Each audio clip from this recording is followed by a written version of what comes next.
Bom,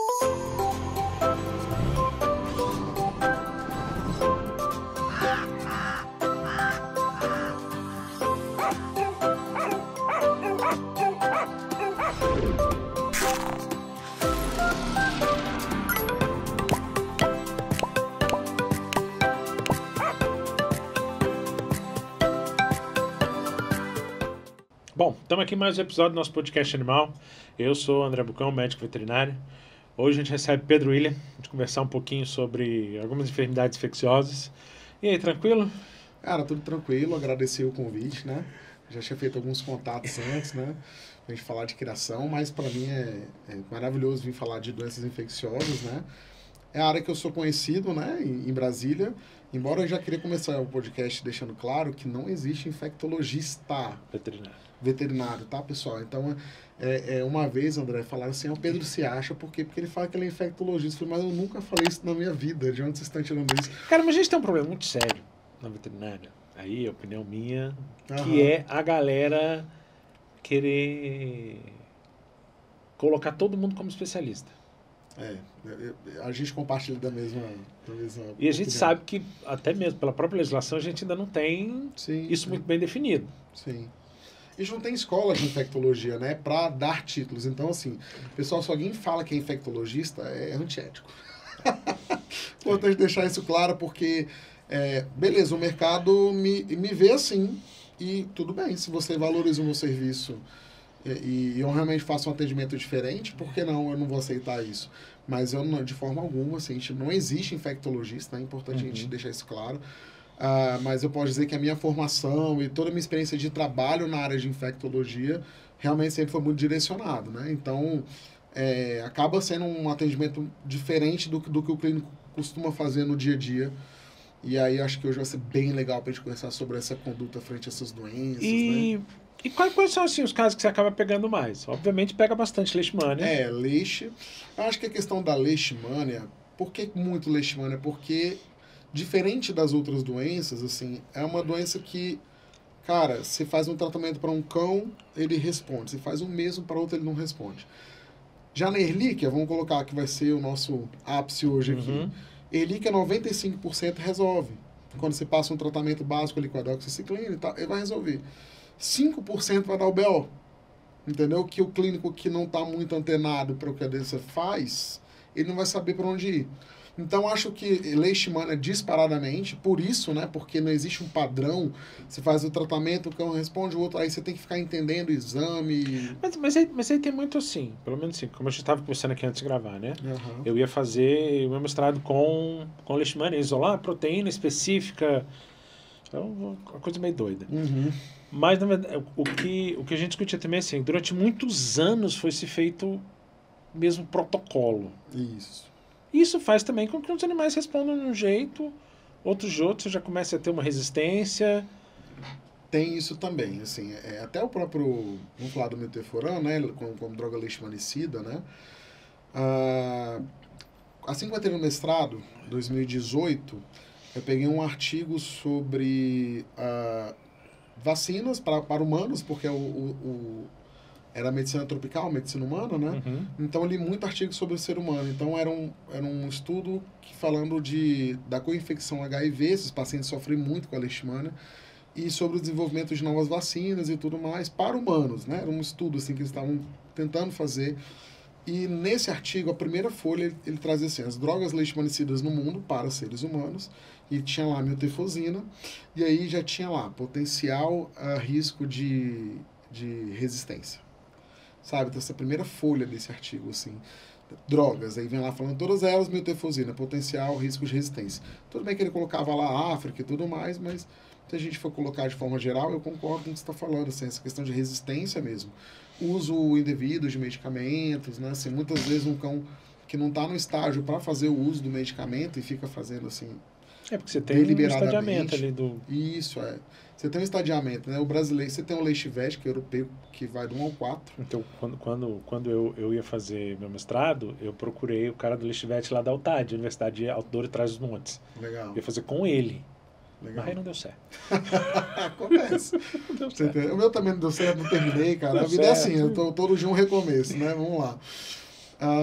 Mas nós temos o Leite-Vet, que é muito legal, pessoal. Assim, se aluno, veterinário assistindo a gente aqui, cara, entrem nesses guidelines, eles são muito feras, assim. E o Brasileite, que é o nosso, que está muito atualizado, né? Eu posso dizer agora, questão de opinião mesmo, eu vejo ele mais atualizado que o Leite-Vet, porque a gente tem muito mais casos que eles, né? A gente tem leishmaniose de tudo quanto é jeito aqui no Brasil e lá fora eles têm esporadicamente, né? Algumas situações. Então, o nosso Brasileite, assim, é maravilhoso, né? Então, nós temos estagiamento do 1 ao 5, onde ele traz lá, né, a condição de uso da metefosina e tudo mais. E, na verdade, gente, assim, a grande da verdade é que, mesmo que esteja escrito lá, tudo é uma questão de individualidade. Não adianta. A leishmania, você não foge disso. É a questão daquele paciente, como que ele está naquele momento. Eu sempre gosto de falar assim, ó. O cachorro não está comendo direito, está prostrado. Ou ele já está vomitando. Cara, se tu dá a metefosina para ele ali, naquele momento, ele vai cair, cara. Então, assim, até converso muito com a Bianca, colega da Virbac, né? Que a gente precisa trabalhar com os veterinários sobre o Milteforam, a ideia de quando usá-lo, assim, qual o momento certo de entrar com ele e não deliberadamente usar ele, né? Porque quando você acaba fazendo isso, esse paciente vai piorar. Assim, já peguei vários casos que, assim, eu suspendi o uso, melhorou. Assim, sabe? Melhorou tratando outras coisas, outros aspectos. É uma doença muito inflamatória. Então, às vezes, você melhora a condição inflamatória daquele paciente, você só ajusta uma resposta imunológica e ele tá tudo bem. Ele volta a ficar bem. Então, eu penso muito sobre isso, né? Em relação e também o uso deliberado, além da resistência, né? A gente acaba queimando o produto, né? Então, o que o veterinário ele usa, o animal piora. Muito eu acho, e é uma das coisas que eu já comentei aqui algumas vezes, a galera acaba se fechando muito naquela receitinha de bolo e para de pensar nesses detalhes. Eu acho que esse é o problema do século aí nosso, cara. É a receita de bolo. Falo porque eu também sou docente, né? Então a gente vê isso na faculdade, né? Primeiro que a leitura, ela praticamente não existe mais, né? Então hoje, livro, assim, um aluno quase não sabe o que é um livro mais. Não pega mais livro, né? Na nossa época a gente ia para a biblioteca, né? Não tinha tanto acesso assim aos artigos, né? Então a gente tinha que ir para a biblioteca, pegar o livro, eu lembro, pegava o Nelson Couto lá, ó, pegava o Manuel Saunders lá e lia, fazia, acontecia. E hoje não, cara. Hoje o cara vai no chat GPT, o que é leishmaniose? Aí, pronto, aí eu falo que assim, é um aluno 144 caracteres, né? Porque ele só lê aquilo, muitas vezes fora do contexto, não é isso? E aí a gente tem os problemas, né? Assim, o aluno vai virar o veterinário do dia da manhã que vai seguir receita de bolo. E a leishmania talvez seja mais difícil, porque não existe receita de bolo para nenhuma delas. Mas vamos lá, a leishmania é um caso à parte. Porque eu te falei, se você pegar um animal com erliquiose, você entrar com a Doxy, 95% dos casos você vai ter um sucesso. Entendeu? O cara ele vai entrar com o mesmo medicamento para leishmania e aí ele vai ter 5 resultados diferentes. E aí ele não vai saber o que fazer. Então, por isso que eu acho que a leishmania tem essa particularidade. As pessoas até não querem tratar por conta disso, porque nem sempre vai resolver. E eu acho que é importante, né, no caso da leishmaniose, a gente entender isso. Eu acho que é interessante o seguinte, esse cão é responsivo à terapia? Tem cão que não é, cara. Não adianta. Não adianta você ficar forçando. Aí tem gente que faz coisas ilegais, traz remédio de fora, acontece. E tem alguns que respondem ali por nada, exato. Ó, tem um caso, esse caso eu sempre levo. Esse tem caso que eu levo pra minha vida e onde eu vou eu falo. Atendi um pastor alemão. Ele tinha uma titulação baixa, ele 1/40 mais ou menos. E ele tinha umas descamações de pele. Era o que ele tinha de sinal clínico e eu lembro que eu tinha que fazer o PCR dele na medula. Mas ele era um cão muito agitado, teve que sedar para fazer, aquela coisa toda. E aí, beleza, a gente sedou. E aí eu punciono a medula. E aí demora um pouco para sair o PCR. E eu falo assim, cara, enquanto não sai o PCR, eu vou te prescrever aqui o alopurinol. Aí só pra gente contextualizar para quem tá assistindo a gente, tá, pessoal? O alopurinol é uma droga leishmaniostática, ele inibe a replicação da leixe. Então, quando eu uso o alopurinol, eu não espero que haja uma redução de carga ou algo do tipo, apenas uma estabilidade de doença, vamos colocar assim. E aí eu falei, vou prescrever o alopurinol logo, que se sair não der nada, eu suspendo e a gente vai fazer outras coisas. E aí esse cara sumiu. Sumiu. Meses sem vir. De repente ele volta, alguns meses depois, cachorro zerado, fazendo solo purinol. Aí eu fui fazer a sorologia de controle, deu negativo. Então você vê, o cão que com muito pouco, ele... Porque você vai depender da resposta imune do animal, do estado geral, de tudo. Você se lembra que a gente está falando daquele Bisanhald aqui mais cedo, que eu te falei? É o cão que não transmite e não adoece de leishmania, porque naturalmente tem uma resposta imunológica efetiva, como nós, né? Nós somos assim com a leishmania. Né? Ser humano, assim como o gato. Né? O gato é naturalmente resistente. Né? Eu estava comentando a questão de que eu cheguei a pensar em fazer, eu li inclusive um artigo de que existem alguns gatos que conseguem produzir anticorpo anti-leishmania. Sim, cara. Sim. É muito doido isso. Tanto que na Europa eles usam como cinturão sanitário. Sim. Cara, é assim, a leishmania, quando a gente acha que tá sabendo alguma coisa, que você tem uma infinidade de artigos. Cara, eu lembro que na época, cara, eles isolaram leishmania no gado, na Índia. Tem tudo quanto é lugar, cara. Leishmania tem tudo quanto é... Sabe? E aqui a gente fica meio focado só no cão. Porque o cão, ele assim, qual que é o lance do cão? É a susceptibilidade mesmo, né? Assim, vamos colocar, das espécies... Ele é mais... É o mais suscetível, né? É o mais suscetível... E acaba também sendo o maior risco de transmissão. Isso, porque se ele é mais suscetível, ele tecnicamente tem mais carga parasitária e tecnicamente ele transmite mais. Eu gosto de falar tecnicamente porque até entre o cão, se a gente for colocar a espécie canina, 60% é assintomático. Não tem nada. Cachorro não tem nada, cara. Nada. Tem leishmania, não tem nada. Aí eu lembro que em 2017, se eu não me engano, tem um artigo da revista Cell Press, foi o pessoal do Leishvet que fez, desafios do diagnóstico da leishmaniose visceral canina no mundo pós-vacina. Cara, esse artigo mexeu demais comigo, porque eu vejo muitas pessoas de nome falando da vacinação da leishmania, só para contextualizar, tá fora, tá, pessoal, ainda, né? Antes que o pessoal... Eu ainda sou da época que tinha leishmune e leishnet. Leishtec, A leishmune eu cheguei a pegar, a época da leishmune também. Aí logo depois saiu, né? A leishtec tá fora, estamos aguardando. Achava muito legal para tratamento, sensacional, gostava muito. Para prevenção, eu sempre trouxe esse questionamento, não sobre a efetividade da vacina, né? Porque o questionamento é assim, o que é a efetividade da leishtec? Né? A pergunta é essa. A efetividade da leishtec é o seu cão não ficar doente. Pronto. Não é ele não pegar leishmania. Porque a galera vacinava achando assim. Não vai pegar. Não vai pegar a leishmania. A diferença é que a efetividade dela está atrelada ao não adoecer. E aí, por que eu gosto de trazer essa discussão da vacina? Que eu acho que é uma discussão super válida. Né? Assim, você vacina em massa.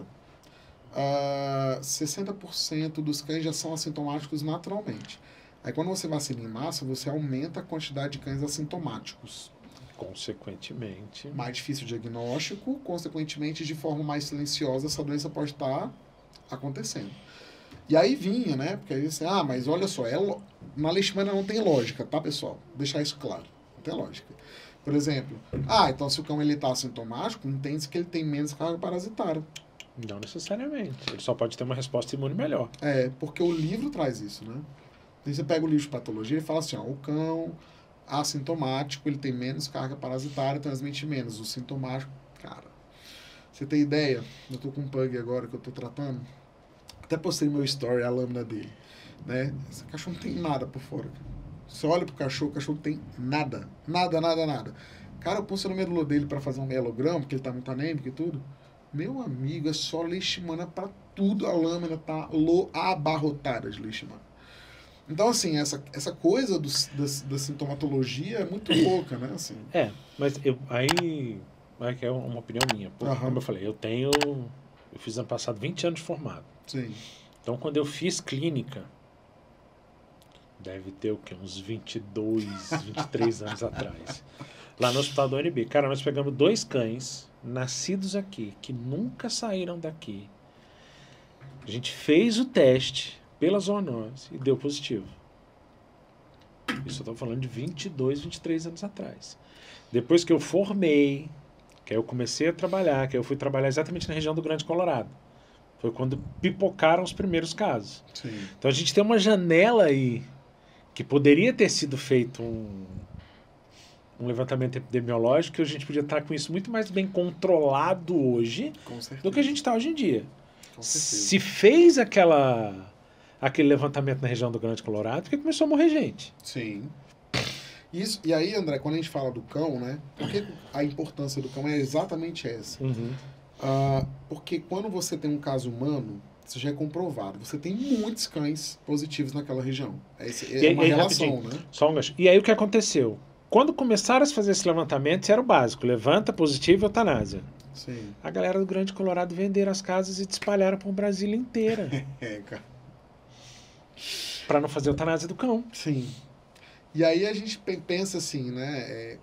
Isso é ruim porque ou você trata, e naquela época o tratamento era algo impensável, né? Assim, não era algo nem conversado, né? Quem fazia escondido, né? Tinha muito isso. Mas hoje, na partir de 2017, né? Que o tratamento com a metefosina chegou e tudo. Cara, hoje o papo continua o mesmo. Ou você trata e acompanha, ou é eutanásia. Infelizmente, porque a gente tem que ser responsável. Né? Então eu não posso assim, eu sou 100% contra a eutanásia e a pessoa não vai tratar o cachorro. Ele vai ser um reservatório que vai estar no ambiente transmitindo para outros. Agora, quando você trata, você faz uma repelência em dia, você acompanha bonitinho, a possibilidade desse cão transmitir leishmania para o flebotomínio é mínima, cara.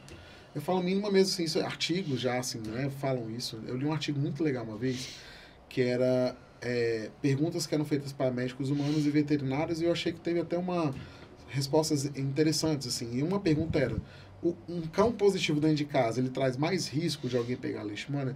A resposta foi unânime, assim, não. Pelo contrário, você sabe que ele tem, né? Você sabe que ele só fazer o controle desse cão, né? Você vai ser mais, como posso dizer, assíduo aí com as responsabilidades dele. Então a probabilidade é muito mínima, ficou meio estranho, mas é mínima, né? De transmissão. Porque você está fazendo isso, porque a ideia do tratamento é baixar a carga e, consequentemente, reduzir a transmissibilidade, né? E agora, saiu acho que 2021, não lembro o ano certinho. Pô, os caras fizeram um artigo com Bravecto. Tu viu esse artigo? Tu já leu esse artigo? Não. Dizendo que o flebotomínio, depois que ele se alimenta de um cão que tomou Bravecto, ele morre algumas horas depois. Então isso é muito legal, cara, porque assim, se a gente pensar que o mosquito palha, né, o flebotomínio, ele demora 7 dias para fazer o ciclo para se tornar transmissor, você quebrou o ciclo aí.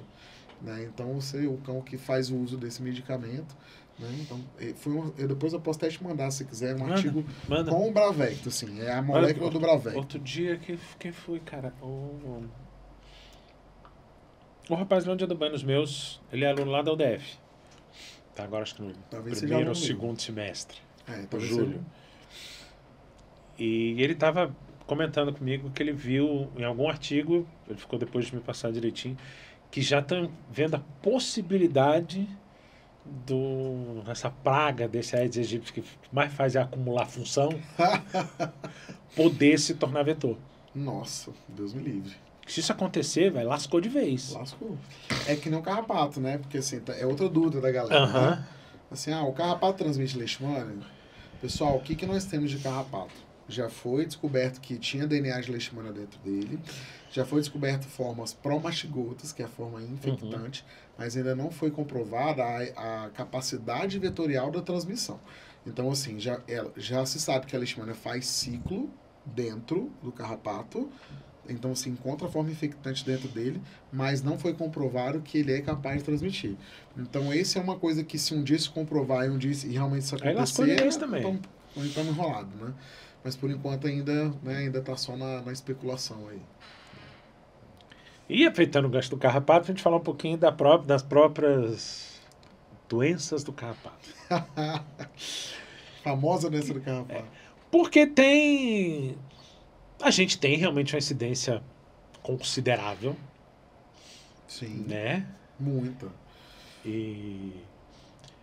Mas existe o tratamento. Você tratou o animal. Sim. Fica bom. Sim. Não impede que ele se reinfecte de novo. Isso. A gente até pode aprofundar isso aí, que eu acho bem legal de falar sobre. O problema é que, assim, vamos pensar assim. A gente, às vezes, cria nomes ou situações para a gente poder facilitar um entendimento, mas o nome fala, é facilitar um entendimento, né? Não levar aquilo como uma verdade absoluta. Vou fazer uma analogia aqui, lesão redonda. Porque o fungo, ele se alimenta do meio para fora, é da queratina, então, né? É só o fungo coisa clássica. Só o fungo da lesão redonda? Não. Então, quando a gente fala assim, ó, lesão redonda, até em aula eu falo, né? Ó, lesão redonda, o fungo costuma dar esse tipo de lesão porque ele vai do meio para fora, ó, beleza. Então, a mesma coisa, doença do carrapato, né? Gosto de fazer essa analogia porque, assim, doença do carrapato, normalmente as pessoas estão se referindo à ehrlichiose, né? Mas o carrapato transmite várias outras coisas. Babésia, anaplasma, a febre maculosa, né? Então, assim, as pessoas acabaram deliberando esse termo doença do carrapato. Como se fosse uma coisa só. Como se fosse uma coisa só, né? Então, acho que cabe ao veterinário, eu não vou nem falar de donos de cães, né? Eu vou falar, cabe ao veterinário saber ter essa diferenciação, né? Então, assim, os termos, eles existem, como a lesão redonda existe, mas o problema é que o veterinário, muitas vezes, ele leva isso como uma verdade absoluta, entendeu? Tudo que causa plaquetopenia, plaqueta baixa, é doença do carrapato. Não necessariamente. Não necessariamente, né? Então, mas é isso que acontece, né? Então, eu converso muito com meus alunos, assim, essa questão de padrões lesionais. Eu falo, gente, isso aqui é um padrão lesional, sugere que, né? Sugere que. Não significa que é. Biologia não é matemática, não é isso? Então, doença do carrapato, porque a ehrlichiose é a mais comum delas na nossa rotina, disparadamente, né? Mas nós temos babésia, nós temos anaplasma, nós temos a febre maculosa, né? Então, acho que, assim, é importante para quem está mais da área técnica, como o aluno que está se formando, ou colegas que às vezes têm um pouco de dificuldade nesse entendimento, ter esse discernimento, né? Então, você fala doença do carrapato porque às vezes é uma comodidade falar. Mas qual é a doença, né, que aquele animal está tendo? Porque cada uma delas vai ter o seu tratamento. Isso, tratamento, condições completamente diferentes, né? Então, se a gente for falar da ehrlichiose, né, vamos colocar aí a ehrlichiose. Cara, a ehrlichiose, ela é uma doença, eu não sei se você também era dessa época, que eu formei tem 11, eu formei tem 20. Você lembra que nem tinha, a rickettsia nem tinha uma classificação? Não. Ela nem tinha uma classificação, né? Não sei se você lembra disso. E aí, depois que ela foi virar bactéria intracelular obrigatória, assim, depois de um tempo, assim, né? Então, no caso tem tempo isso. Tem. Eu lembro que na faculdade a gente ficava, não tem classificação ainda e tudo. Então, quando a gente pega a ehrlichiose, cara, essa sem dúvida, eu falo para meus alunos, vocês vão formar, vocês vão para o consultório, vocês vão atender uma ehrlichiose, né?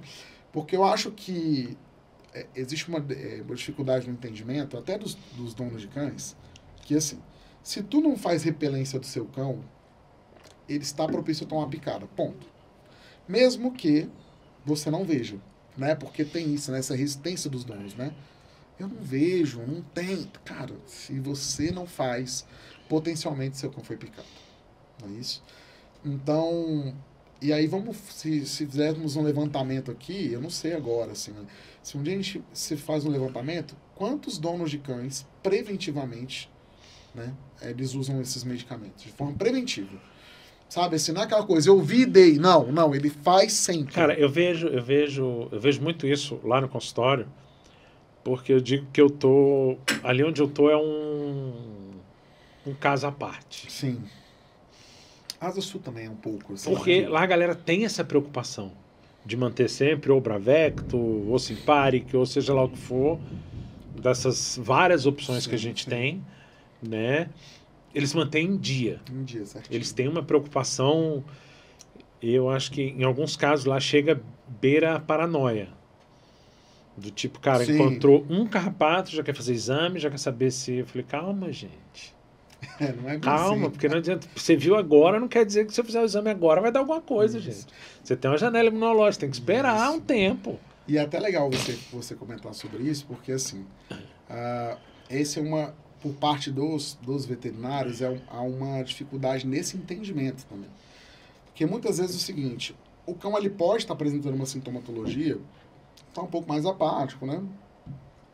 Mas ele pode não ter um anticorpo ainda, né? Então, o que acontece? O pessoal atende o cão, né? e aí faz o teste rápido, e aí ele dá negativo, correto? Ele deu um falso negativo, e não porque o teste não presta, não é isso? É porque não tinha anticorpo. Eu lembro que teve um caso lá no consultório que a doutora foi para a chácara, viu o carrapato, e na segunda-feira já queria fazer aquele 4DX. Calma, minha filha.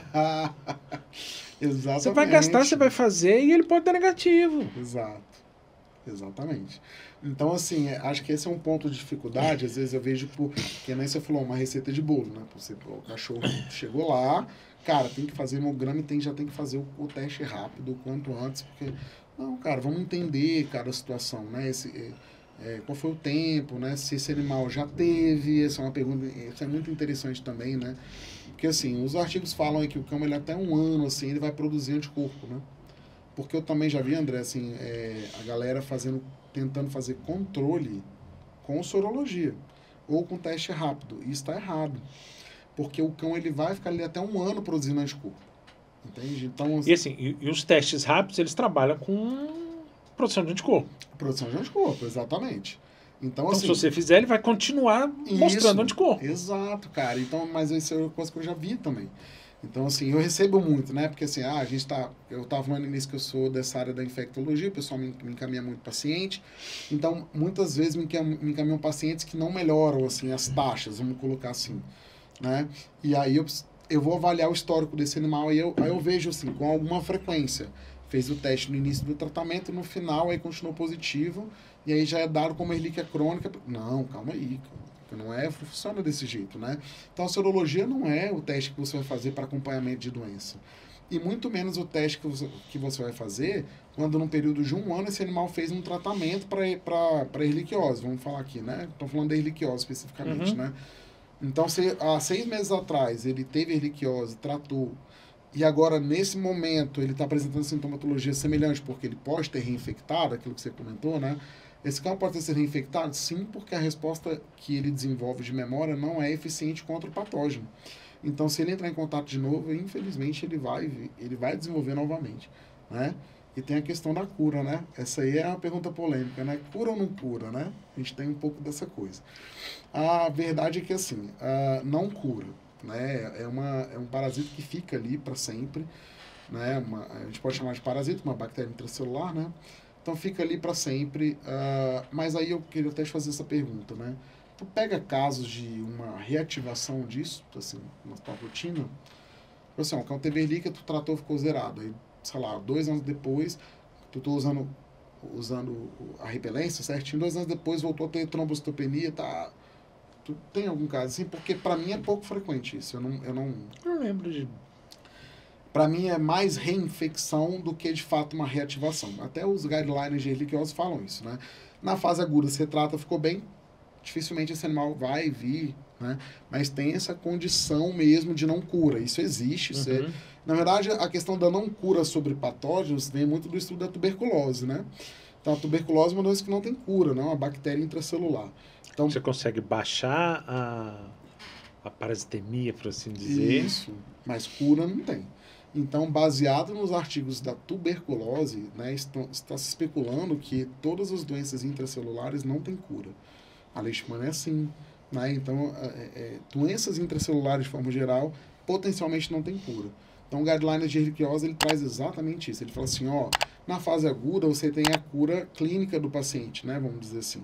Ele fica bem e tudo mais, mas existem relatos, sim, de que a persistência da parasitemia, ela continua no paciente.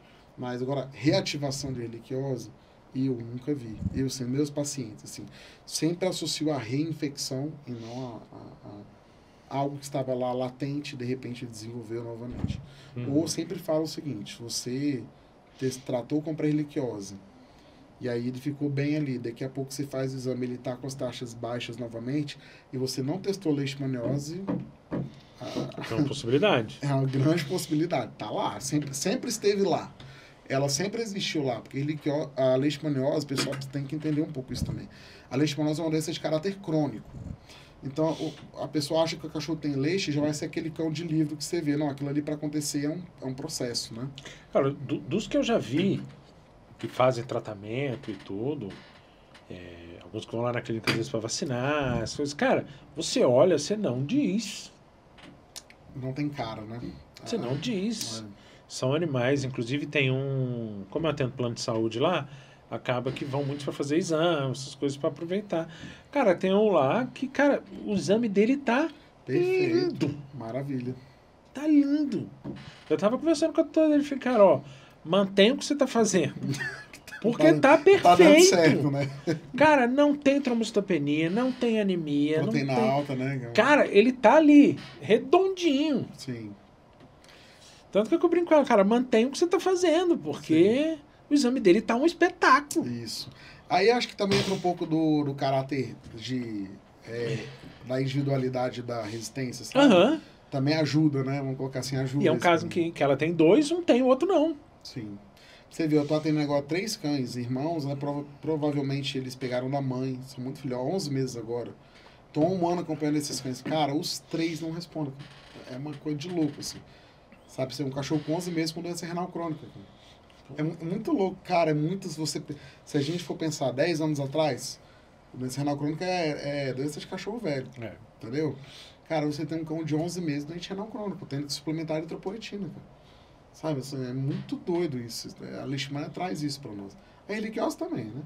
Tá até interessante a gente ficar fazendo esse gancho, porque as duas vezes são muito parecidas. Sim. No quesito. Tanto que antigamente ainda tinha a história do teste cruzado. Né? A gente, na verdade, sempre vai ter assim. Eu sempre gosto de explicar, quando eu falo de testes de forma geral, que aqueles cálculos de sensibilidade, especificidade de teste, eles são feitos em condições ideais, vamos colocar assim. Condição normal de temperatura e pressão. Isso, exatamente, né? Cara, quando você ir para o campo, é muito doido essa condição. Né? Então, fatores intrínsecos ao teste, sobre a confiabilidade do teste, beleza. Mas existem os fatores extrínsecos, né? Que podem influenciar nos resultados, e aí cabe a nós interpretar. Né? Eu sempre falo para o meu aluno que o exame complementar ele não vai te dar o diagnóstico, ele vai confirmar aquilo que você já deveria estar sabendo. Há casos e casos, mas a grande maioria das vezes funciona assim. E tem que ser assim. Quando você pede exames sem entender o porquê tu está pedindo aquele exame, aí você se perde. Sabe? Você se perde um pouco. E aí, quando a gente volta para a questão da erliquiose e leishmaniose, fisiopatologicamente, elas são muito semelhantes, induzem o mesmo tipo de resposta imune, né? Parasitam células também. Às vezes, as exacerbações de resposta inflamatória serão iguais. Podemos dizer que na leishmania é um pouco mais agressivo as questões de respostas inflamatórias. Um pouco mais agressivo que na erlíquia, mas a erlíquia também pode fazer. A erlíquia também pode causar lesão renal. A erlíquia também pode causar poliartrite. Eu lembro que quando eu era recém-formado, falava que o cachorro tinha paralisia dos quartos, né? A erliquiose causava paralisia dos quartos. Na verdade, ele causava poliartrite, que gerava dor, e o animal poupava de andar. Não queria andar, poupava de andar. Né? Então, só ficava deitado. Então, sabe, as duas doenças são muito semelhantes. A leishmania com o seu caráter inflamatório mais grave. De fato, o cachorro hoje manca muito mais por conta de leishmania. Poliartrite, imunomediada, uveíte, imunomediada. Aí vem o guidelines de anemia hemolítica que fala que não existe correlação. Lá, né? Porque aqui...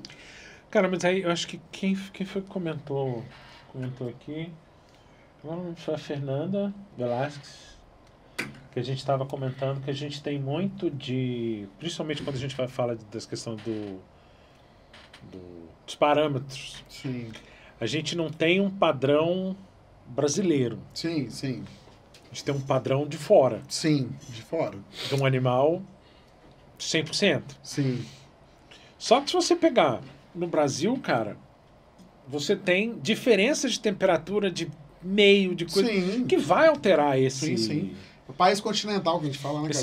Tanto que é uma das coisas que eu geralmente comento com os meus clientes cara, vamos fazer um check-up pelo menos anual. Porque eu tenho o padrão do seu animal. Sim. Isso é interessante pra caramba. Porque se eu tenho uma alteração, por mínimo que seja do padrão dele, eu já sei que alguma coisa não tá certa. Sim. Cara, eu acho que assim, esse seria o futuro mesmo, sabe, André? Você coloca fora, cara. Hoje em dia lá fora, quando a gente pega Estados Unidos, Europa, vamos trazer pro Guidelines que trouxe aí uma loucura entre os veterinários sobre aquele lance de vacinação a cada 3 anos. Porque, na verdade, cara, eles lá, é cultural fazer visita ao veterinário, não só ir vacinar. E aí, para tornar isso cultural aqui no Brasil, é um problema. Cara, mas eu vejo muito isso lá no consultório em função do plano de saúde. A galera vai com frequência. Legal. A galera pensa assim, já que eu tô pagando isso mesmo, isso. Eu vou levar pelo menos uma vez por mês, a cada 2 meses. É bom, isso é bom. Então, com isso, eu consigo manter esse padrão. Legal. E que mas não é a realidade.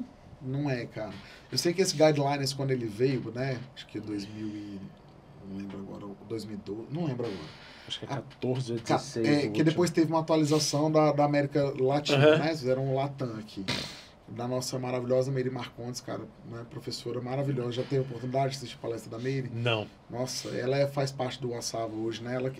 O Brasil no Wassava é ela, né? Nossa, muito legal as palestras dela.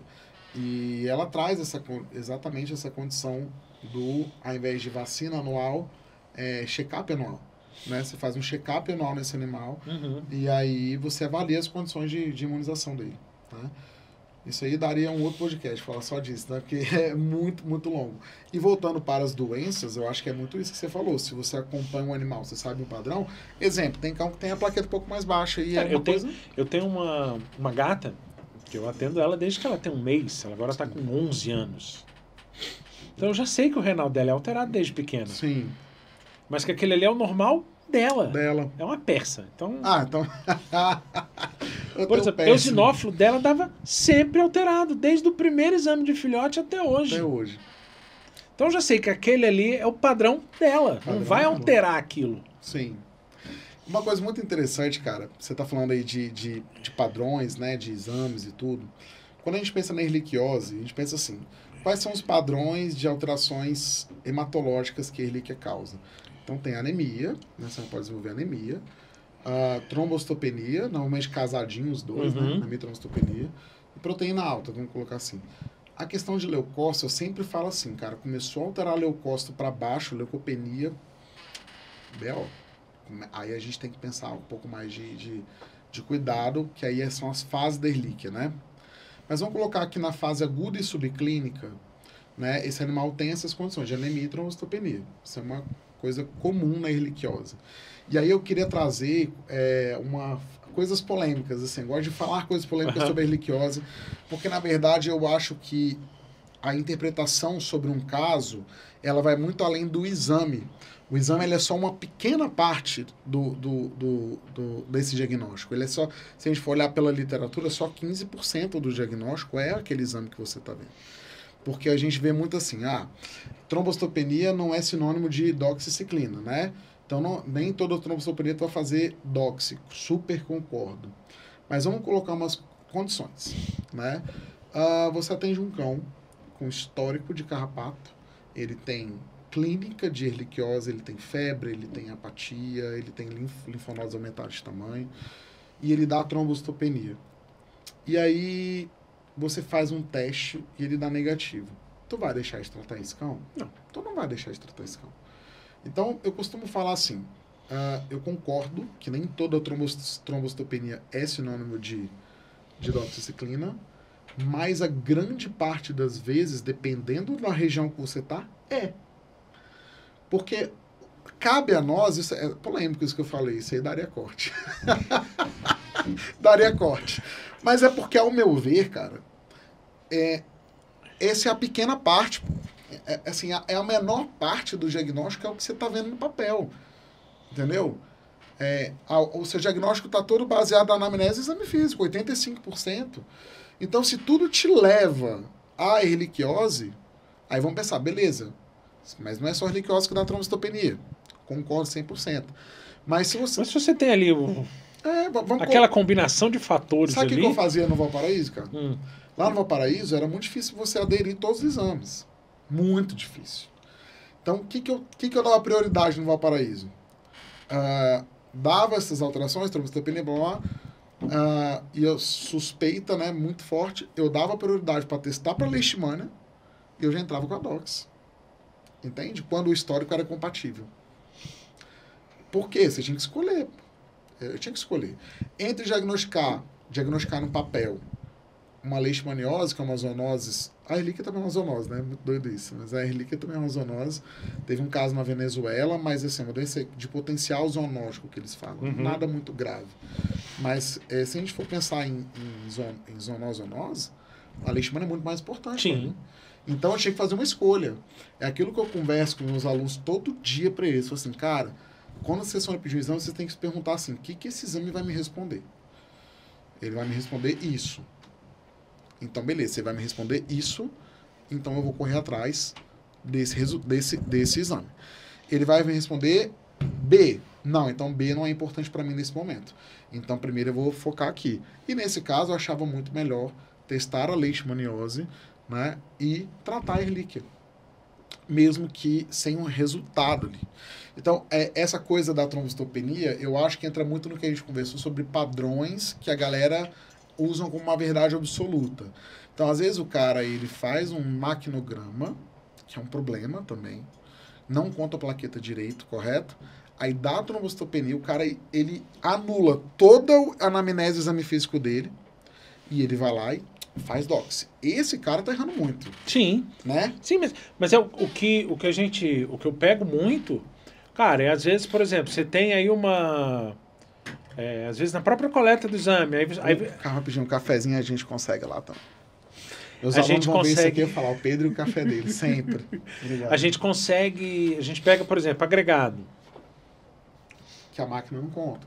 E aí não é só isso, cara. Às vezes você pega ali uma cruz, porra, você vai ter plaqueta um pouco mais baixa, mas porra, beleza, tem agregado, então isso não tá tão baixo. Sim, é isso. É exatamente cara, isso. Cara, você tem que conseguir fazer essa associação. E na máquina ela não vai te dar isso. Não vai, cara. É perfeita a sua fala, é isso. E a máquina não vai te dar isso. Pra você saber se realmente está baixo, ou teve agregado, ou teve alguma alteração Sim, ali. Coágulo, às vezes, coágulo. Isso que você está falando é perfeito. Assim, é isso que eu tento, às vezes, passar para meus alunos, entendeu, cara? E aí, eu acho que a galera banaliza a questão da doxy, sabe? Tipo assim, trombocitopenia, doxiciclina. Eu acho que isso acaba sendo banalizado por isso, porque o cara, ele não pensa. Ele pega um exame de máquina, ele ignora o histórico desse animal, né? E aí ele, opa, plaqueta baixa, doxy e tal. É o que eu conversava muito com o Benito, um amigo meu, do cara ali do Parque Sul. Eu conheço o Benito, conheço. A gente tem uma leva Obrigado, de veterinários que, quando se depara com alguma coisa diferente daquele padrão que ele está acostumado, ele não vai ler, ele não vai atrás, ele não vai pesquisar o porquê daquilo. É isso, cara. Aí ele cai naquilo que a gente estava comentando no começo, ele vai para aquela receita de bolo. Sim. E aí muitas vezes ele não resolve o problema do cliente. Sim. E aí o cliente pula para outro, por quê? Porque não resolveu. Não resolveu, exato. Às vezes é uma coisa simples, cara. Às vezes, acontece, às vezes, por exemplo, ó, eu atendi uma cadela, que ela tem leishmania, ela tem uma uveíte. E aí na leishmania, cara, essas alterações imunomediadas, elas muitas vezes só resolvem com dose alta de corticoide. Se você fizer a dose baixa, não resolve. Aí você só...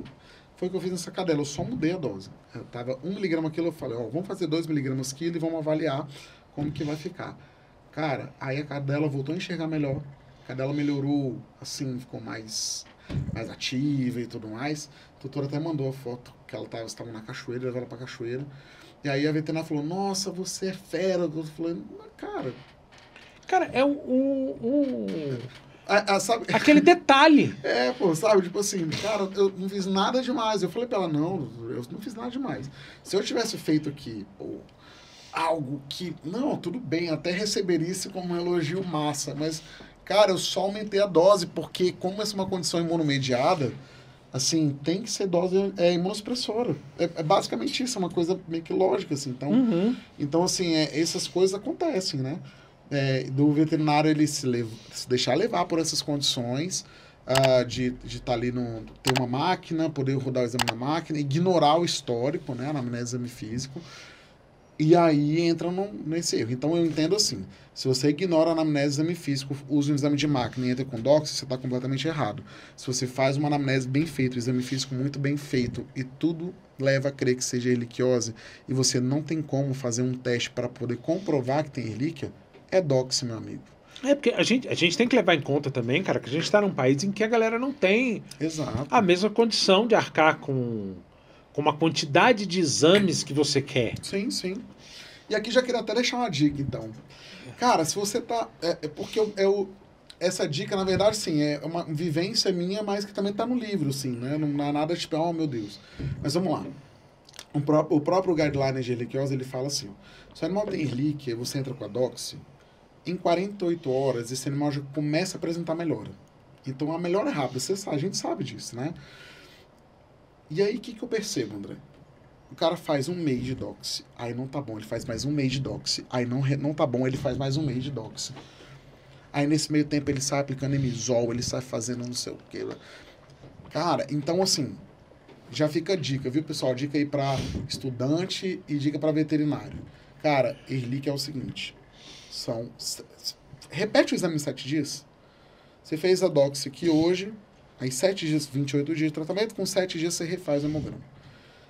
A plaqueta, se não estiver normal, é para estar muito próximo do normal. A anemia, se estava ruim, já é para estar muito próximo do normal, se não estiver normal. Se em 7 dias esse paciente não apresentar melhora significativa em exame, pesquisa que tem mais coisa aí. Essa é a dica. Entendeu? Não persistir 1 mês, 2 meses, 3 meses, 4 meses. Eu já vi, né? 3 meses de doxiciclina. Porque não resolve a trombocitopenia. Você notar que a dox tem um monte de efeito colateral que você vai... Gastrite, né, cara? Lascar ali, cara. Ainda tem uma coisa ali que é porque assim, cara, existem coisas de livro, né? E existem coisas de rotina, vamos falar assim. Então, por exemplo... tem a questão do ferro, né? Muito questionado. Aí tem o ferro que é latado, aquela coisa toda, que pode inibir ali e competir com a absorção do princípio da doxa, né? E tem o omeprazol. O omeprazol, por condição já conhecida, ele inibe a absorção da doxa, porque muda o pH, né? Então, e aí eu falo que é o trio ternura. Costumo comentar, trio ternura, que é omeprazol, doxy e complexo ferroso, né? E aí, já aconteceu do paciente não estar melhorando, ele está tomando... Por conta dessa condição, e aí você só tirar tudo e continuar com a doxy, ele ia melhorar. Já peguei caso assim, sabe? E a gente tem outras opções além do omeprazol. Uhum. Você sabe que hoje até vem a Malê falando, a Malê é maravilhosa, né?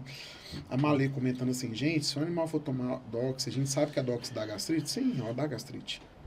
Mas dá depois do alimento. Aí se você ler no livro, fala assim, não é bom dar com alimento, aí você vai dar doxy com. Cara, eu sempre aconselhei depois de comer, velho. Mas é melhor depois do alimento. A Malê é maravilhosa, cara. Ela fala muito isso. Assim. Porque é melhor você ter uma adesão ao tratamento. Porque, beleza, não vai dar com alimento. Aí a praga do cachorro desanda a vomitar. Aí suspende tudo. Aí volta pra estaca zero, praticamente, né? Então, isso aí, cara, é meio complexo, porque... E como a gente tá falando, cada animal vai responder de uma maneira. De um jeito, exato. Esse dia eu passei a Moxie, cara. A Moxie. O cachorro se esvaiu em vômito, cara. Eu tenho uma cliente minha, essa eu penei com ela, porque ela pegou uma cistite recorrente. Ponto de Proteus miriabilis. Nossa Senhora. Deus me livre. E aí, beleza. Qual é o tratamento? Antibiótico, período prolongado. Sim. Beleza. Foi feito cultura antibiograma, ela é sensível a MOX, vamos fazer então MOX. Beleza. Só que ela tem doença inflamatória intestinal. Que legal. Realmente. Aí eu tive que ajustar tudo, mas graças a Deus eu consegui com que ela tomasse a medicação oral manipulada, tive que reduzir dose, tive que fazer todo um malabarismo ali. Sim, cara. E ela tá zerada. Sim. Mas, porra, olha o tanto de fator que você tem que analisar antes de pensar o que você vai prescrever. Você sabe o que eu fiz esses dias? Semana passada, cara, atendi um paciente tomando doxy vomitando. 10 miligramas quilo BID. Aí aqui a Dox, só para quem não sabe, vai de 5 a 10, né? E aí eu lembro, não vou lembrar onde que eu li isso, exatamente, se foi qual livro ou artigo, não foi livro. De 5 a 10, você dá preferência de fazer BID, e de 7 a 10 você faz CID, mas não é uma norma, não é uma regra. Mas eu lembro disso, e aí 10 BID realmente eu acho muito pesado. Eu acho também. E o cachorro vomitando. Aí, mais uma vez, o que eu fiz? Falei, não, vamos passar para 5 BID, né? Reduzir para 5 BID. Parou. Não tem vômito mais. Aí entra, nossa, não fiz nada demais, cara. Eu só reduzi a dose e tá tudo certo. Eu tava comentando, cara, você pegar e falar, bom, beleza, então a literatura diz que eu posso fazer assim. O que dá pra fazer? O que dá pra mexer? O que dá pra... É sentar, estudar e falar, porra, como é que eu vou resolver o problema do meu paciente? Cara, mais ou menos isso. Esse cachorro tinha, cara, do PCR positivo pra Ehrlich e tal. Ele é um paciente de leite que eu atendo também, ele tem outros probleminhas. Só que, cara, eu juro pra você, eu só modifiquei a dose, mantive tudo que ele tava fazendo. Eu só modifiquei a dose, parou, acabou o vômito. Resolveu o vômito do cachorro. Cara, eu vejo como eu falei, eu tô terminando minha pós em endócrino. Que é um trem difícil também, viu? Cara, mas é porque eu tenho diabetes. Entendi. Então eu lia muito sobre. Sim. Eu falei, cara, vou transformar isso em dinheiro. Tá certo. Já que eu tô com essa... Já que eu leio mesmo, vou transformar em dinheiro. Tá certo. E aí a gente vê, só no fato de eu ter começado a ler um pouco mais, você vê uma gama de possibilidades, inclusive de exame diagnóstico. Sim. Para facilitar a sua vida. Sim.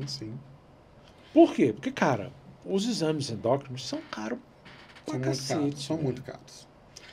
Então, se você consegue minimizar esse custo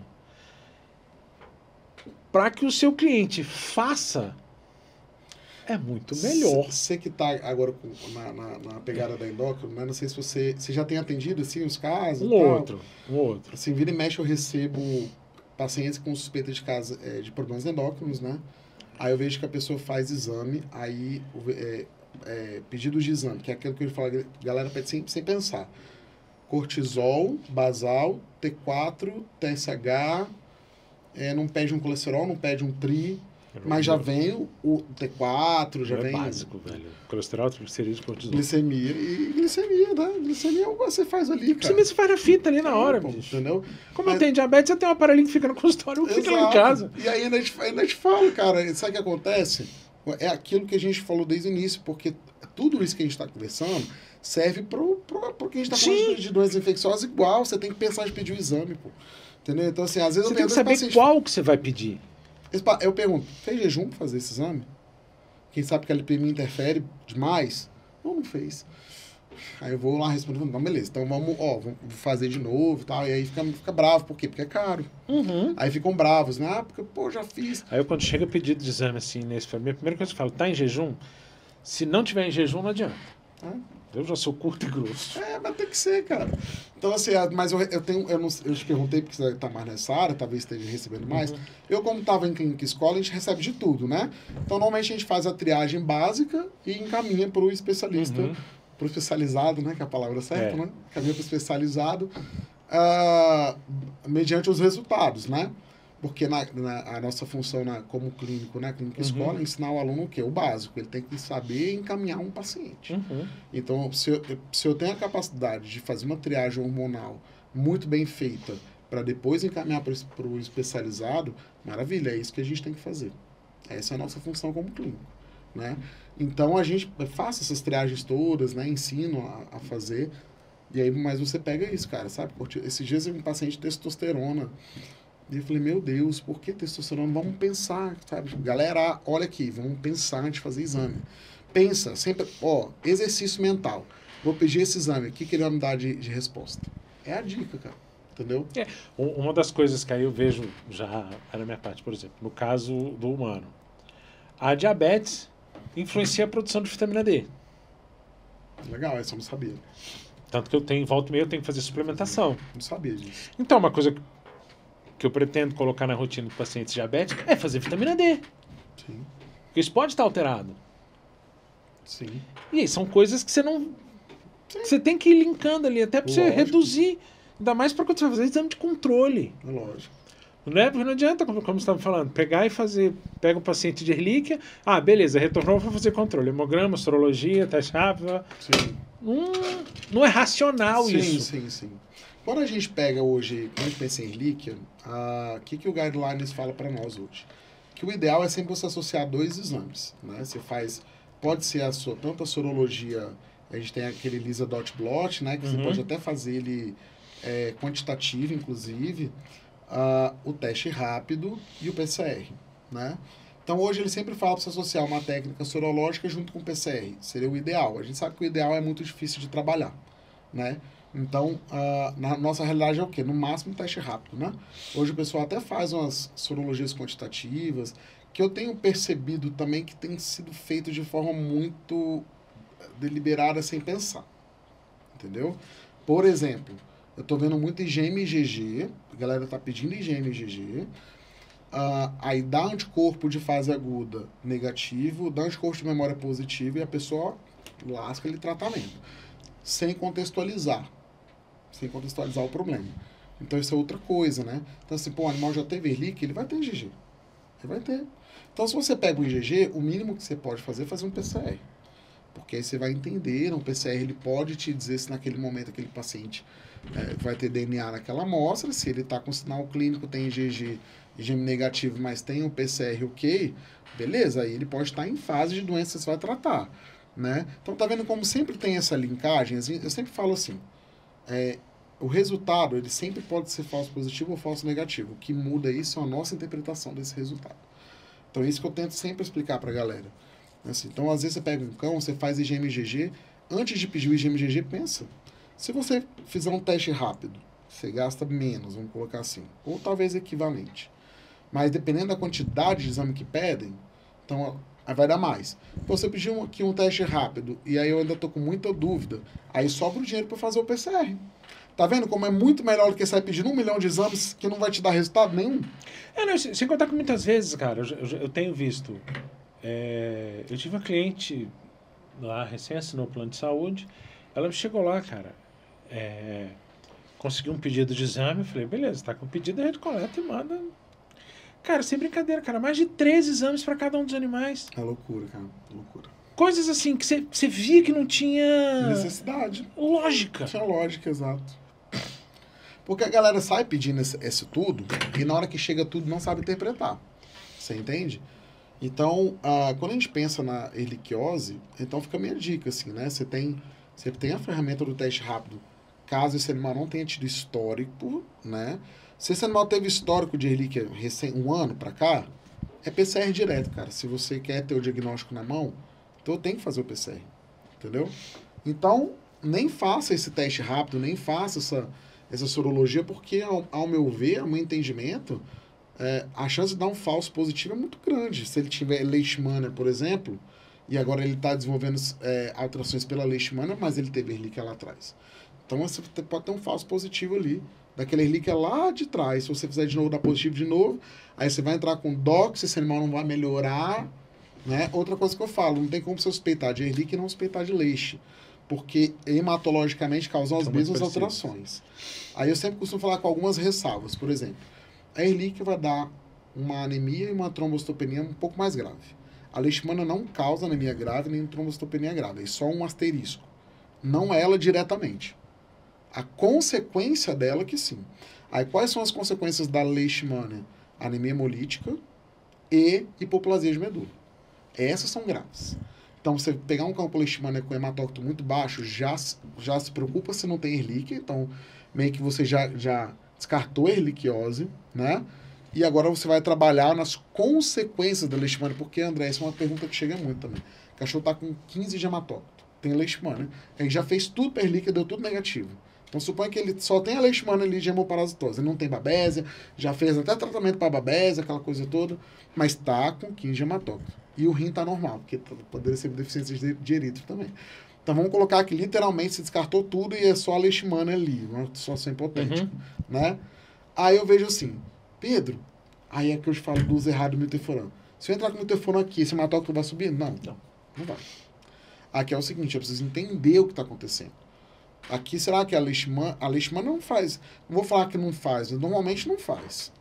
Então, vamos ver vamos fazer um mielograma, vamos colher essa medula, vamos ver se tem precursor, né? Porque se tiver precursor, então provavelmente é imunomediado. Você vai entrar com corticoide, você vai melhorar, né? Agora, se você faz punção de medula e não tem, aí o prognóstico já é muito ruim. Eu peguei um cão esses dias, pô. Só que não era leite, era relíquia. Entendeu? Cachorro não melhorava, 2 meses de doxy, foi semana passada. 2 meses de doxy, 2 meses de doxy. Aí fazia controle de oftalmo, por causa do olho. E aí veio pra mim, cara, fiz o cachorro com pancitopenia, cara. Anemia grave, uma leucopenia absurda, tipo 500 leucócitos, e uma trombocitopenia absurda. Fiz o mielograma. Quando a Fernanda me liga, meu amigo, eu sei que... literalmente. Fernanda me ligou ou mandou mensagem. Quando ela me ligou, falou assim, qual é o histórico desse paciente? Aí eu falei assim, cara, e expliquei pra ela, mas ele já tinha até falecido, né? Ela falou, imaginei que ele tivesse morrido, porque não tem célula. Assim, não tem precursor, cara. Esse cachorro não tem condição de estar vivo. Então, ali, muitas vezes, André, você consegue, então, chegar no entendimento do que aconteceu, né? Então, esse animal, ele tinha erliquiose, ele teve hipoplasia, ele morreu porque ele não tem célula. Ponto final. Entende? Então, assim, e cabe a nós, a cachorro, doutora super abalada. Mas quando eu expliquei para ela o que aconteceu, aí você se torna o melhor veterinário do mundo, mesmo tendo perdido o cachorro. Porque eu falei, ó, não tinha o que fazer. Aqui, ele tinha operado do olho, eu falei, você faz célula-tronco aqui, vai tudo pro olho, não vai nada ali pra medula. E a gente sabe que também célula-tronco, se tiver muito, não vai funcionar. Entendeu? Eu falei, não tinha. O seu cachorro, ele não tinha o que fazer. Mas chegamos no diagnóstico. Eu acho que falta um pouco disso também, sabe? Assim, cara, mesmo que seja um resultado horrível, chegamos a um diagnóstico, né? Então, nesse caso, esse cachorro era erlíquia. No caso da leishmania, acontece demais também. Não, o cachorro faz hipoplasia ou faz as reações autoimunes, né? E cabe a nós interpretar isso. Então, basicamente, se eu pudesse dar uma dica para a galera sobre a erliquiose, seria só, o teste rápido ele vai te auxiliar demais. Eu gosto muito do teste rápido, tá? É como uma triagem / diagnóstico quando você não tem a condição de fazer o PCR, visto que o Guidelines, ele traz como esses 2 exames para fechar diagnóstico, né? Agora, se o cachorro já teve erlíquia, já vai direto para o PCR, nem perca tempo fazendo sorologias. Porque você provavelmente vai ter um resultado positivo. E se ele tem erlíquia, você já tratou, e você nunca testou leishmania, você já está comendo bola. Já tem que pesquisar leishmania sempre com esse paciente. Né? Porque de fato, pode ser que ele tenha uma leixe, já estava ali, né? E a leixe a gente sabe que é muito em relação à imunidade. A imunidade está, TH1 está boa, o cachorro está bem, aí depois ele pode ficar mal de novo e fica flutuando nisso. E aí acaba ficando complicado, né? Porque... Brasília, a gente tem os extremos também, né? Você tem a galera que não tem a menor condição de gastar com esses exames, mas tem disposição de fazer. E como você tem a galera que tem condição de gastar com os exames, mas não tem disposição para fazer. Exato. Mas muitas vezes, André, vê se você vive um pouco disso que eu vou te falar. Muitas vezes, os veterinários não conseguem converter exame porque não explicam. Sim. Né? Então, eu percebo assim, tudo bem que, vamos lá, né? Eu sempre estou dos 2 lados, como clínico e como especializado. Quando você está do lado do especializado, tudo é mais fácil. Parece que a palavra tem mais poder. Parece não. Tem. Aí o mesmo atendimento quando eu estou como clínico geral não tem o mesmo poder. Isso acontece. Não sei se você já viu isso também, mas isso acontece demais, assim. Mas até como clínico, assim, como sempre gostei muito de explicar as coisas que eu vou fazer, né? Sempre que eu explico o exame previamente, difícil não ter adesão, assim. Só não tem porque não tem de onde tirar. Aí é mais complicado. É mais complicado. Sim, né? Sim. Mas acho que é algo que espero eu que no futuro isso melhore. Assim, esperamos, assim, né? Esperamos, porque eu vejo muita confusão na erliquiose especificamente, tanto para diagnóstico, quanto para entender a fase crônica. Então, nós falamos da fase aguda, falamos da subclínica, que vai ter as alterações, e a fase crônica da erliquiose é quando ela dá hipoplasia de medula. Então, assim... Aí já começa a ficar... Aí é pancitopenia, por isso que eu falei do leucócito baixo, porque a fase crônica da erlíquia é a fase... esqueci o nome que eles deram lá na palestra. Mas, assim, a fase da morte, assim, entendeu? Quando você tem hipoplasia de medula, dependendo da linhagem que for, você não volta, cara. E é aquilo que a Fernanda fala. A Fernanda foi minha professora, eu falo isso pra todo mundo, assim, adoro a Fernanda.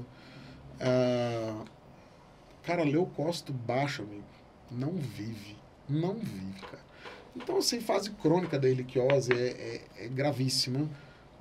Tem que puncionar a medula, tá, gente? Ó, não tem como falar que erliquiose crônica sem puncionar a medula, esquece. Faz mielograma. Entendeu? Tá suspeitando que é erliquiose crônica? Faça mielograma. Não bata o martelo antes, porque às vezes não é. Às vezes não é e você tá condenando, porque erliquiose crônica vai morrer. É isso, vai morrer. Mais cedo ou mais tarde. Vai morrer. Grave, né? Agora a gente podia, né? A veterinária podia trabalhar um jeito de fazer transplante de medula. Né? Porque eu acho que poderia ser uma saída para essa galera. Sim. Né? Sim. Poderia trabalhar, assim, transplante de medula ficar rico, né? Porque, cara, o bicho que tem hipoplasia de medula grave, não tem o que fazer, cara. Você assiste o cachorro morrer. Né? Tem série vermelha, dá nandrolona, você aplica nandrolona. Aí, série branca lá, você vai fazer o filgrastim, né? Outros medicamentos, os estimulantes. Plaqueta tem um caríssimo, que eu nem lembro o nome agora, mas tipo, R$2.500 a aplicação, um negócio assim. Então assim, e aí nada resolve no final das contas. Porque não adianta você estimular o que não tem. Exato, o que não tem, é isso. Então assim, um transplante de medula, eu não sei, assim, se só estudar em faculdade, assim, né, a forma que eu acho que falta isso aí, cara. Para esses pacientes, entendeu? Ser uma alternativa para essa galera. É muita coisa, né, cara? Cara, se a gente ficar aqui, a gente ficar 2, 3 dias falando só de erliquiose, e se colocar leishmania, vai uma semana, né? Teremos que marcar outro para falar só de leite. Podemos, cara. Leishmania é um assunto que... Depois outro para falar só sobre criação. Esse eu acho legal. Aí eu posso até trazer uma colega criadora que ela viveu no kennel a vida inteira. Então ela sabe muito, assim... Isso é legal. Já tentei trazer o povo do kennel aqui, ninguém vem, velho. Ah, não, já veio. Então tem a Isabela Heder. Ela veio. Mas ela veio para falar da criação de Golden. De Golden, né? Aí a gente pode falar de exposição, criação, exposição e assim, como que o criador trabalha na questão de melhoramento genético, aí isso não se diz mais sobre uma raça, assim, sobre a criação de forma geral. Sim. E ela entende muito do kennel, porque ela viveu no kennel. Não, Bom...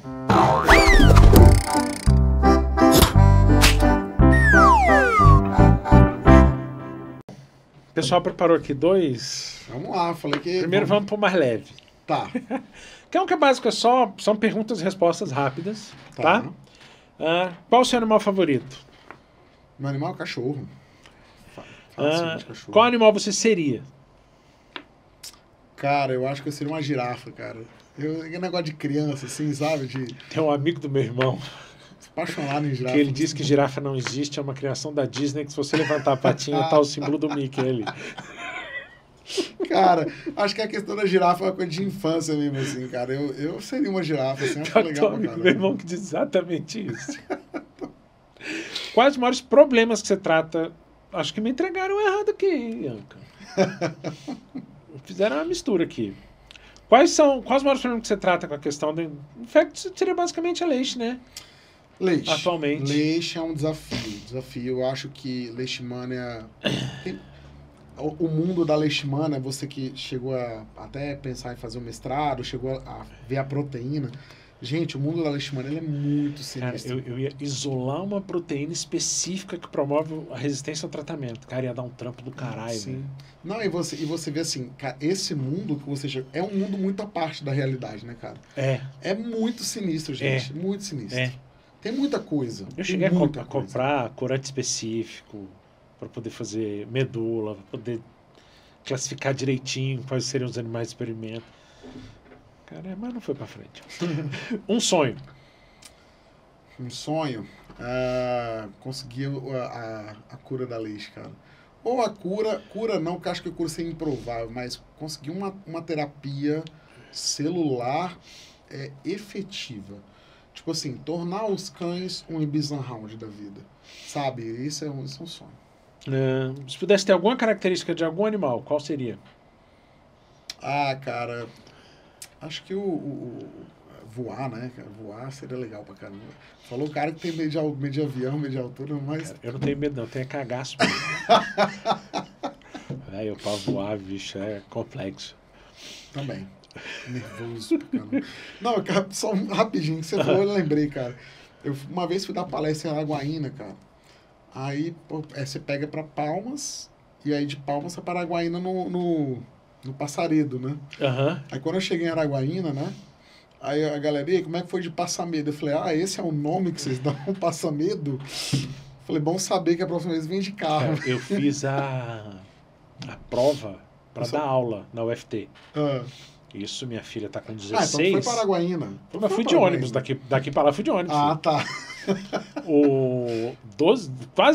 Dá quase 24 horas. Nossa, velho. Mas eu fui fazer a prova da UFT, passei, né? Porque também deixou eu ir tudo, mas... Um beijo, pessoal de Araguaína, cara, são maravilhosos para Palmas de Araguaína.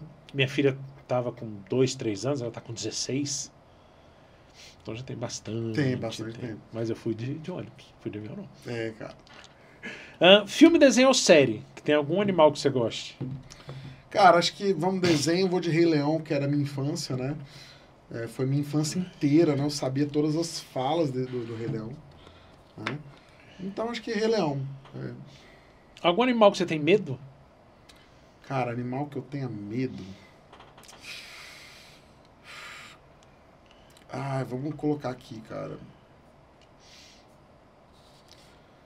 Talvez algum silvestre que não tem muito contato, assim, sabe? Não sei. Já fiz uns... vamos colocar leão, tigre, então. Porque lá já tinha oportunidade de participar daqueles projetos zoológicos, eu fazia exames. Quando tinha aquele mutirão, né? Às vezes eu ia... E às vezes você vê uma baforada de um bicho daquele ali, meu irmão, dá medo em qualquer um. Pode colocar isso aí, grandes felinos, né? O que você gosta de fazer durante seu tempo livre? Cantar. Quem me segue no Instagram, né, você vê, né? Eu gosto muito de música, né? Eu gosto de música, né? E atualmente, assim, tá sendo um hobby muito bacana a questão da exposição mesmo, né? Então, treino com a minha cadela, assim, é uma coisa que eu tenho me dedicado bastante. Qual a melhor parte de trabalhar com a parte da infectologia? A melhor parte é você conseguir dar esperança para aquela pessoa que já tinha perdido todas elas. Então, você conseguir humanamente, né, você conversar com essa pessoa e o tratamento, quando dá certo, é interessante falar, quando dá certo, né? Porque nem sempre dá certo. Mas é isso, acho que é trazer uma esperança novamente para quem já estava com o animal condenado. Faria alguma outra especialidade? Hematologia, com certeza. Qual a parte mais gratificante do seu trabalho? É a recuperação, né, do paciente. Não acho que não tem outra.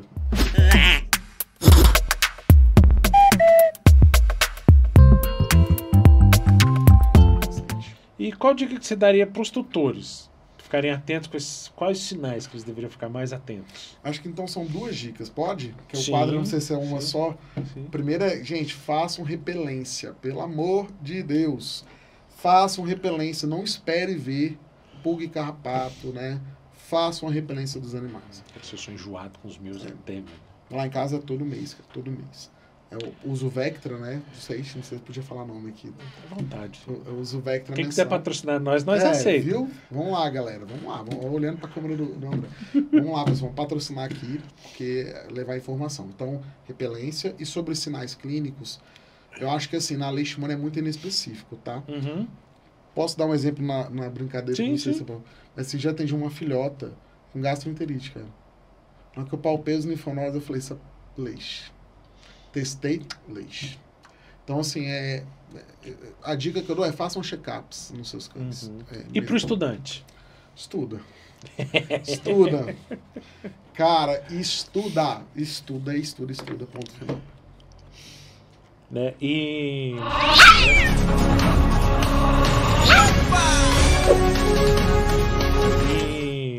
a galera separou a notícia aqui, antes da gente partir para a temida roleta. Ah, é? Essa roleta. A Vet Center reportou aumento dos casos de Ehrlichia, né? No ano de 2023. O que você acha que pode ter causado esse aumento? Eu acho que assim, a gente passou de uma era pós-pandemia, onde as pessoas adquiriram muitos animais. Assim, a quantidade de animais pets aumentou consideravelmente. Então, acho que se você tem um aumento, assim, mais pessoas tendo cães, maior probabilidade de ter uma doença super comum, né? Porque as pessoas adquirem os animais, mas não se adequam aí não se atentam a essa questão da repelência, né? De fazer uso dos medicamentos preventivos. Então, eu associo a isso, né? Aumento de pets, aumento de doenças comuns na rotina. Agora a roleta. Agora a roleta da Ianca, que a Ianca adora essa roleta. Ah, é? Vamos ver. Solta aí, Ianca. Roletas de nomes aleatórios. Vamos ver aqui, ó. O que vai cair aí? Vamos ver. Propaganda. Esse é legal, cara. Finge que você é um garoto propaganda e divulga o seu serviço. Ah, é? Esse é bom, velho. Vamos lá, pode preparar aqui? Calma aí. São 30 segundos. Um dia ali, né? 2, 3 Pode soltar aí. E... Fala, pessoal. Você tem aquele cachorro que tem alguns probleminhas de pele, que tá com a unha aumentando de tamanho? Não perca tempo. Leve no Dr. Leite Vet. É isso. Ainda sobrou tempo. Sobrou tempo ainda, cara. Não sei se me acredita. Solta aí, Ianca, mais um então, já que... Vamos lá. Tamo de bobeira aqui mesmo. Vamos lá. Dr. Leite Vet foi... É tipo TechPix, né, cara? Ah, trava-língua é legal. Ixi, isso aí é tenso. Repita 3 vezes. Eu vou ser gente boa, igual eu sou com todo mundo. Vamos ver aqui, ó. Vou deixar você ler primeiro. Ó, vamos ver se eu consigo, hein? Um ninho de carrapato cheio de carrapatinhos. Qual... Ixi, calma aí. Tem mais um, tem... Ah, 3 vezes. Não, eu tenho quantas chances aqui? Não. Ó. Geralmente eu entrego porque a Ianca, ela bota uns trem aqui pra lascar. Vamos lá, tem que ser rápido, né? Vamos lá. Um ninho de carrapato cheio de carrapatinhos. Qual bom carrapateador que irá descarrapatear? Eita, será que é isso? Esse tu pegou pesado, Ianca. Ó, mas eu acho que eu cheguei perto, eu cheguei, viu? Queria agradecer, cara. Como eu falei, vê se a gente marca mesmo. Mais aí, porque eu acho que seria legal a gente falar de Leishmania. Sim, sim. Que é algo que ainda... Tem muito mito, tem muita coisa... Eu já peguei... tutor, velho, que diz que a porra transmite pelo ar. Cara, você fala as coisas aí, vai vindo. Só um comentário. Eu fiz um aluno meu fez um TCC, que era o conhecimento da população acerca da leishmaniose.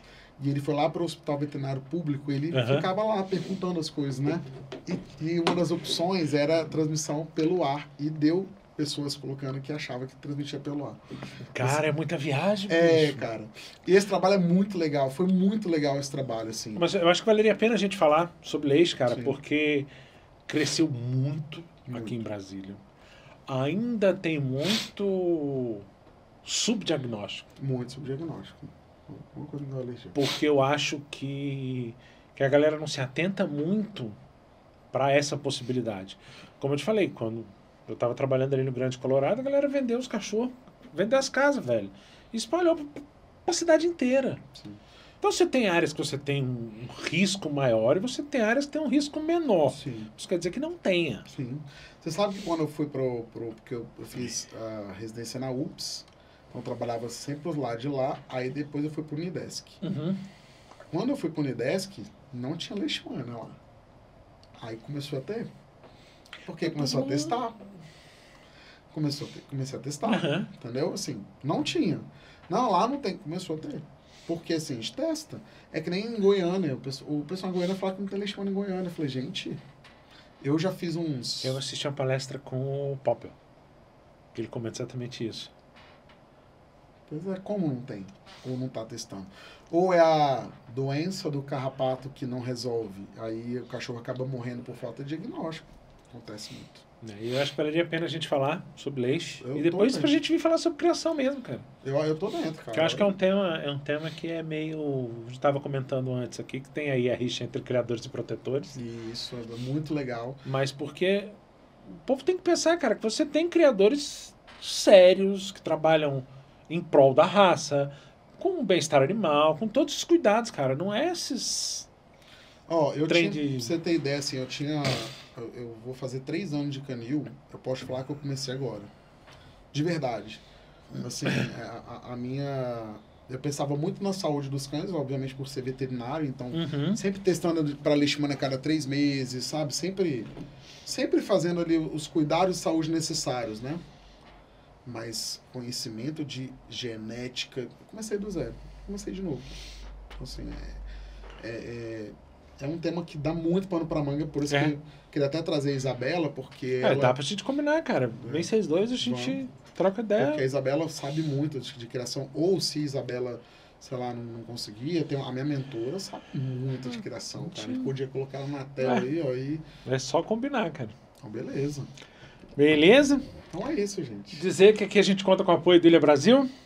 Comunicação, marketing, tem um estúdio com Chroma Key para poder fazer videoaula, curso, uma estrutura excelente. Eu posso falar que minha equipe é um espetáculo. E dizer que é isso. E até semana que vem.